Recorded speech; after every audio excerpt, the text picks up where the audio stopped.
বাবা তুমি বলো তো দেখি, কোন মা কি পারে সন্তানের হারার বেদনা, সন্তান হারার বেদনা কষ্ট কেউ সহ্য করতে পারে? এ মুসলমান, আজকে যারা এখানে বাবা মা আছো, যাদের সন্তান এখানে হয়তো বা কারো সন্তান মারা গেছে, এমন আছে না? আছে না? নাই। অনেক বাবা মা বেঁচে আছে, সন্তান নাই। এ মুসলমান ইমানদার, যাদের সন্তান নাই, সন্তান হারার বেদনা যে কত কষ্টের সেটা শুধু সেই বলতে পারবে। এ মুসলমান, কিন্তু এমন সন্তান আছে যার মা বাবা দুনিয়া থেকে বিদায় নিয়ে গেছে। এই বাবা মার শুধু মারা যাওয়ার 3-4 দিন, 1 মাস 2 মাস একটু আল্লাহর ইবাদত করে, বাবা মায়ের জন্য একটু দোয়া করে, আর এই 3-4 মাস পার হয়ে গেল, আল্লাহর বান্দা ভুল করেও বছরের পর বছর চলে যায়, ভুল করেও একটা বার কবরস্থানের পাশে যায় না। কথা কন ঠিক কিনা?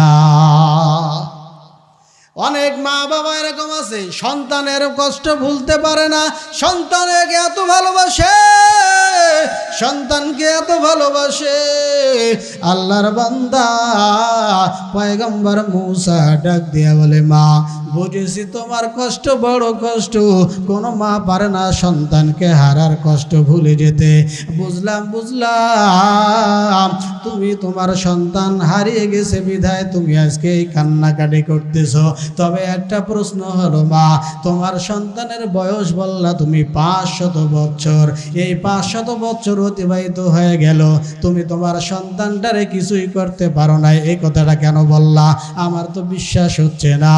এ মুসলমান, বুড়িমা ডাক দিয়ে বলে, রে যুবক, শোনো শোনো, আমার এই সন্তানটা ছিল ছোট্ট সন্তান, সর্বশেষ সন্তান।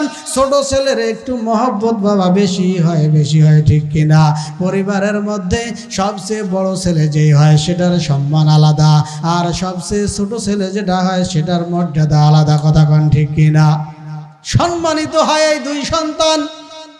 বুড়িমা ডাক দিয়া বলে, যুবক, আমার যেই সন্তানটা ছিল এটা ছিল ছোট্ট সন্তান, সবাইরে আদর সোহাগ পেয়েছি, কিন্তু আমার সংসারে ঝামেলা থাকার কারণে আমার সন্তানটার তেমন খোঁজ খবর আদর সোহাগ আমি মা দিতে পারি নাই।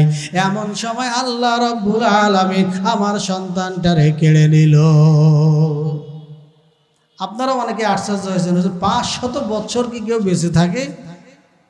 কথাক্ষণ ঠিক কিনা? এ মুসলমান, শুধু 500 বছর নয়, আগের যুগের মানুষের হায়াত বেশি ছিল। আপনারা জানেন, একজন খবিস ছিল, একজন কপাল পড়া হতভাগা ছিল, ফেরাউন। নাম শুনছেন কি? শুনেন নাই? এই ফেরাউন রাজত্ব